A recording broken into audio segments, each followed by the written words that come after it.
Imagine a 72-year national curse just hanging over your head, Oh, man. Yeah. right?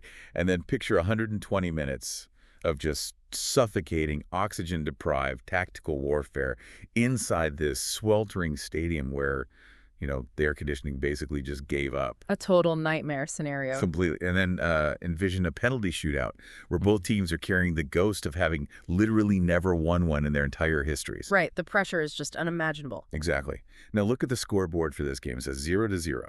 And today we are going to show you why a blank scoreline is actually the biggest liar in sports.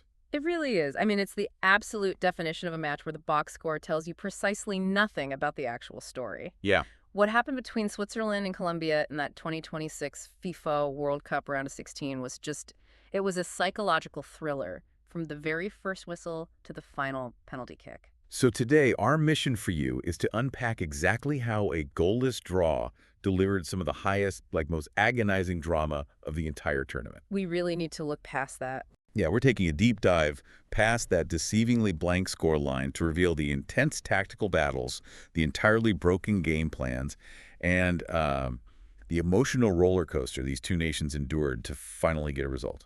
And we have a really fantastic stack of sources to help us dissect all of this. We do. We're pulling the raw data from the official FIFA match reports, plus that breathless, on-the-ground coverage from The Guardian and TNT Sports. Which was so good. Oh, incredible. And we're also using some really granular tactical analysis from the Football Smash YouTube channel and those detailed player rating breakdowns from Athlon Sports. But, before we even step onto the pitch at BC Place in Vancouver, we have to talk about how both of these teams arrived at this knockout match. Yeah. Because their original blueprints were completely ripped up. Totally unrecognizable. Right. Let's start with Switzerland.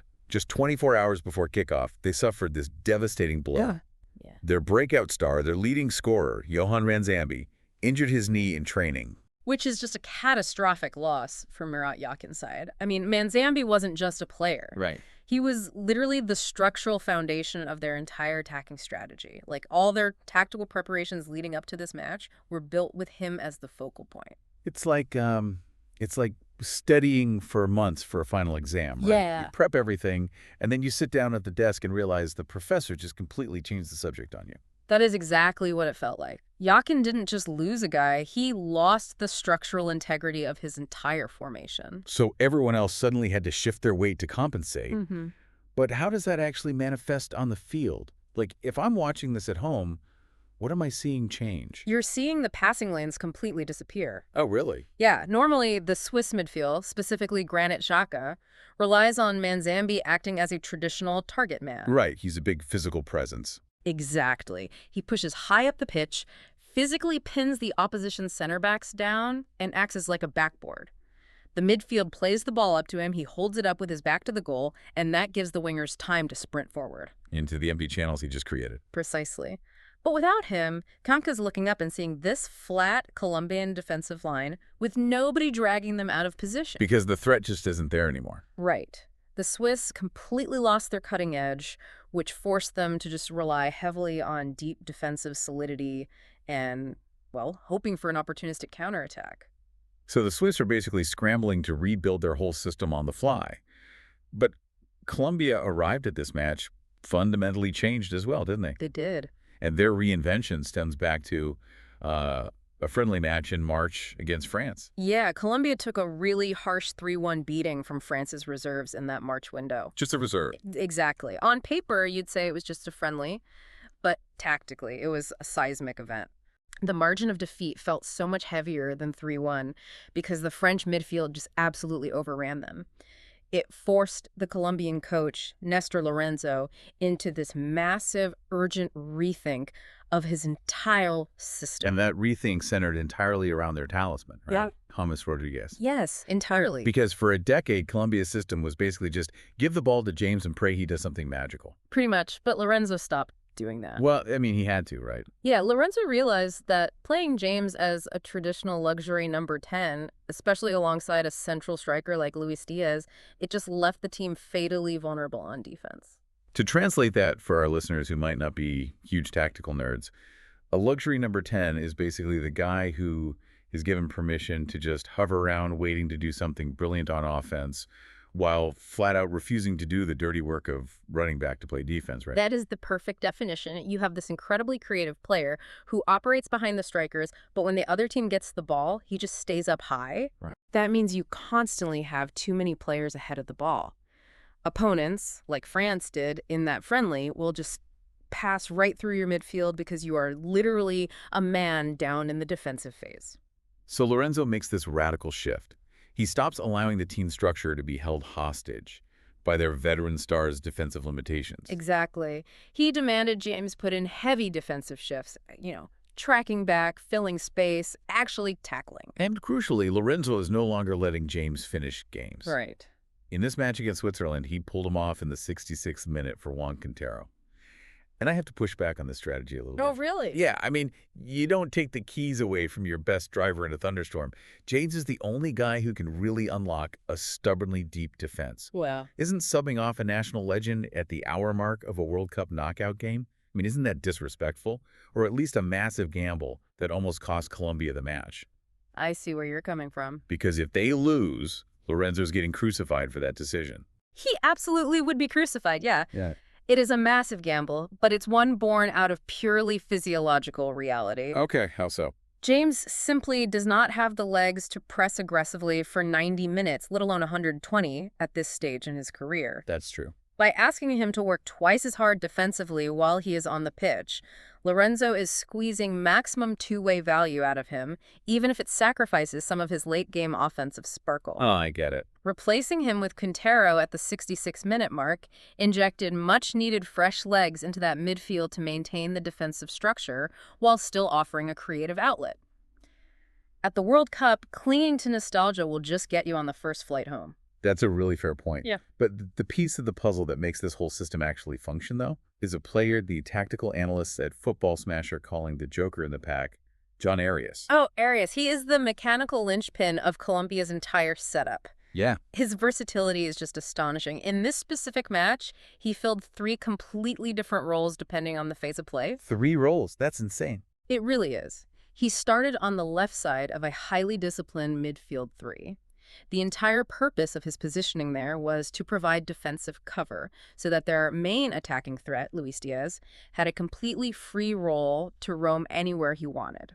So Arias basically does all the grueling, unglamorous, dirty work, covering the empty space Diaz leaves behind, which allows Diaz to just be an absolute menace to the Swiss defense. Exactly. And then later in the game, when Colombia shifted their shape to something closer to a 4-1-4-1 to lock down the midfield, Arias just seamlessly moves over to the right wing to provide with. Let's clarify that 4-1-4-1 for a second. Sure. That basically means 4 defenders at the back, 1 defensive midfielder sitting right in front of them acting as a shield, then a flat line of 4 midfielders ahead of them, and 1 lone striker up top. Yeah, that's it. It's essentially building 2 brick walls in front of your goal. That's the perfect visualization. It just completely clogs the center of the pitch. Arias is a tactical chameleon. He really is. It is his elite positional discipline that allows Lorenzo's system to function without being overrun by the Swiss counterattacks. So we have the Swiss team scrambling to survive without their star striker, and a Colombian team executing a meticulously overhauled, highly disciplined defensive system. Right. And when those two setups collided inside BC Place, it created an absolute 120-minute pressure cooker. Yeah. And the environment inside the stadium, I mean, that only amplified the pressure, didn't it? The environmental factors honestly cannot be overstated here. Yeah. You have a closed roof on a warm, sunny day in British Columbia. The report specifically noted that the stadium's air conditioning seemed completely overmatched by the sheer body heat of the crowd.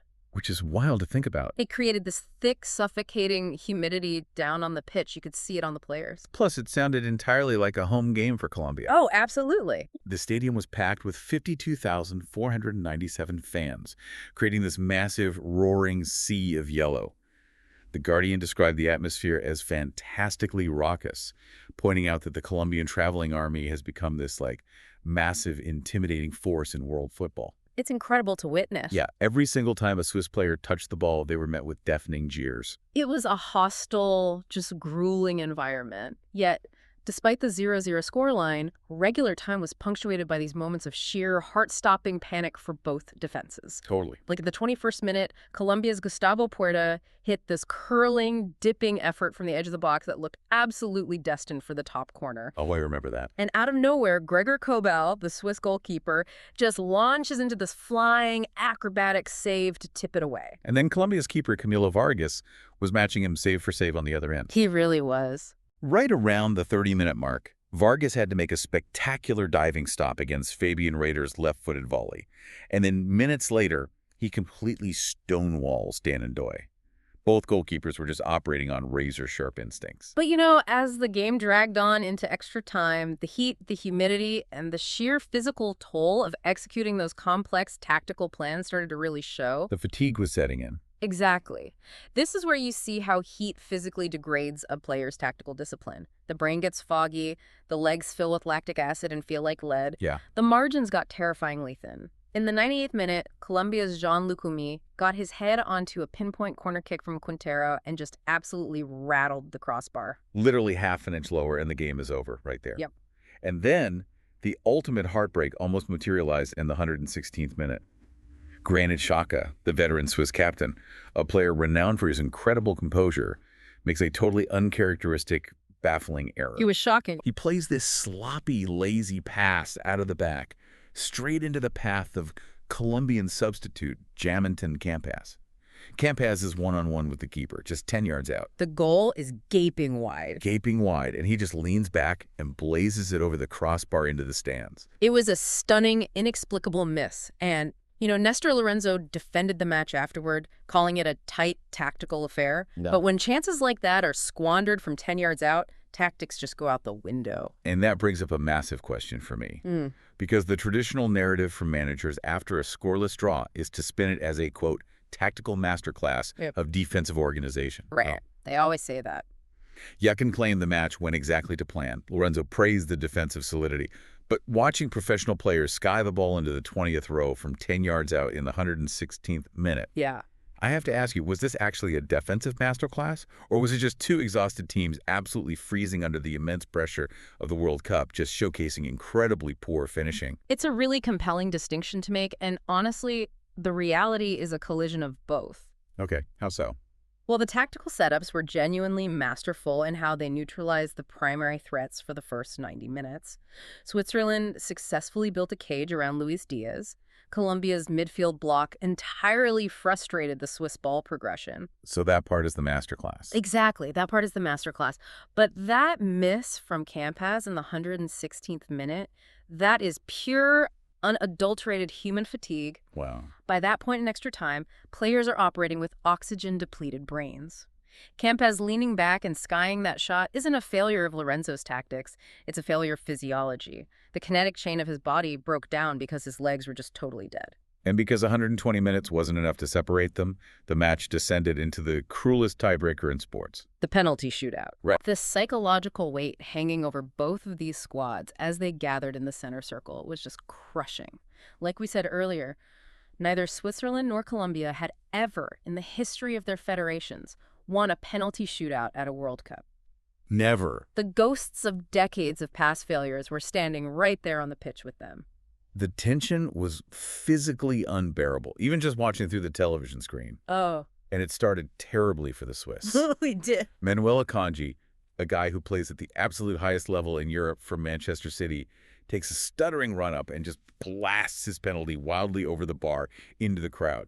Complete panic sets in for the Swiss fans. But Colombia simply couldn't capitalize on the gift. Their captain, Davinson Sanchez, stepped up, clearly trying to go for pure, unstoppable power right down the middle. Yeah. And he smashed his shot against the underside of the crossbar. It bounced straight down and out. It didn't cross the line. The door was left wide open again. And that is the exact moment Gregor Kobel decided to cement his legacy as a Swiss national hero. Unbelievable performance. Athlon Sports gave him an 8 out of 10 and named him man of the match. And here's exactly why. Cucho Hernandez steps up for Colombia. He hits a genuinely good penalty, low and hard to the bottom corner, but Kobel makes a brilliant, explosive diving save to his right.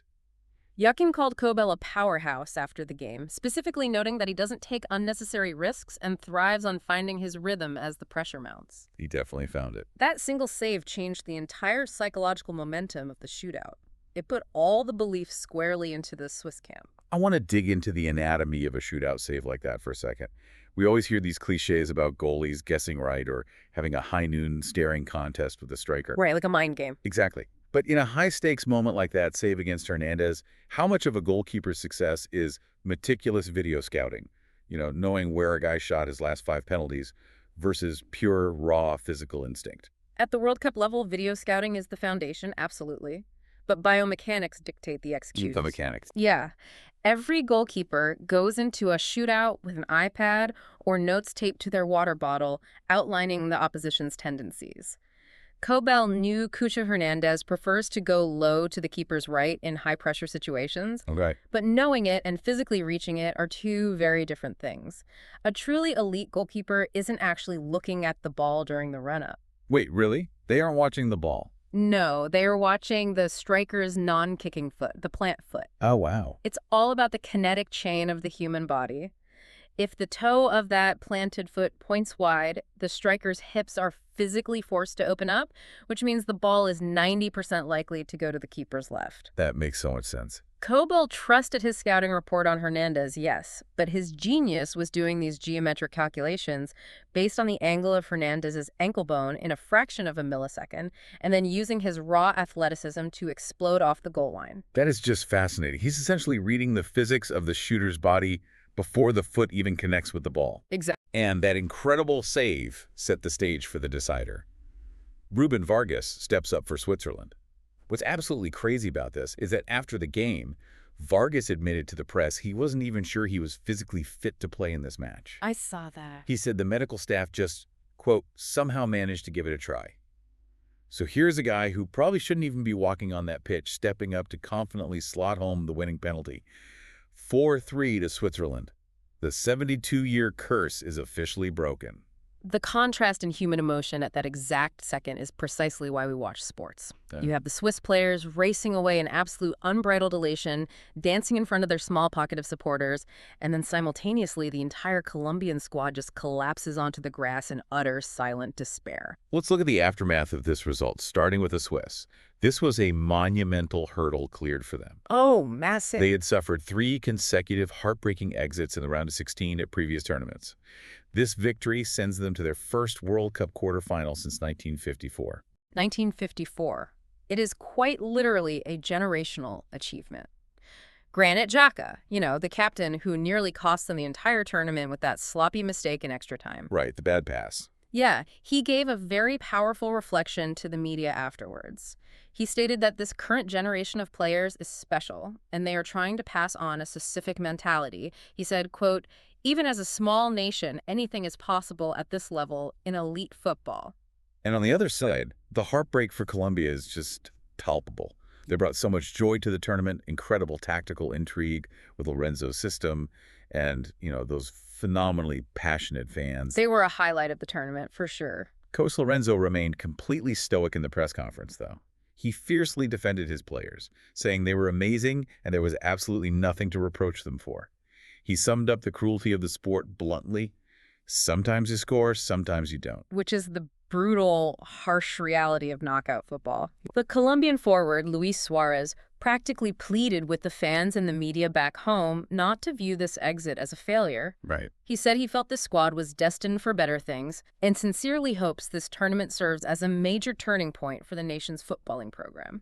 He was asking people to view their tactical progress positively rather than just focusing on the final result. But the harsh reality for Switzerland is that there is basically zero time to celebrate breaking a 72-year curse. None at all. Because their reward for surviving this grueling 120-minute, emotionally draining physical ringer of a penalty shootout is a ticket to Kansas City. Oh, boy. And waiting for them in Kansas City is the defending world champions Argentina, led by Lionel Messi. It is the ultimate poison chalice. You spend every ounce of energy climbing one massive mountain just to reach the summit and find a much bigger, much steeper mountain staring right back at you. So looking ahead to that clash with Argentina, I've got to ask you, Does surviving an emotional ringer, like they just did against Colombia, give a team like Switzerland an unstoppable psychological momentum boost? Or does it just leave them dangerously exhausted with dead legs and brain fog, walking directly into a buzzsaw against the reigning world champions? Historically, it is almost always the latter. The exhaustion. Yeah. The physical toll of running for 120 minutes in heavy humidity, combined with the massive adrenaline crash that inevitably follows the high of a penalty shootout win, is incredibly difficult to recover from in just 3 or 4 days. Argentina has to know that. Oh, Argentina will be well aware of the heavy legs in that Swiss midfield, and they will likely press them relentlessly from the first whistle. Makes sense. However, you cannot entirely discount the psychological armor Switzerland just forged. Breaking a 72-year curse creates a profound, almost irrational sense of belief within a squad. Like they're playing with house money. Exactly. Murat Yakin's job over the next few days isn't tactical at all. It's purely restorative. He has to get their bodies physically recovered and somehow convince their minds that the momentum they generated outweighs the lactic acid in their legs. It's going to be a fascinating watch. Yeah. But as we wrap up this deep dive, I want to leave you, our listener, with a thought about the razor-thin margins of history.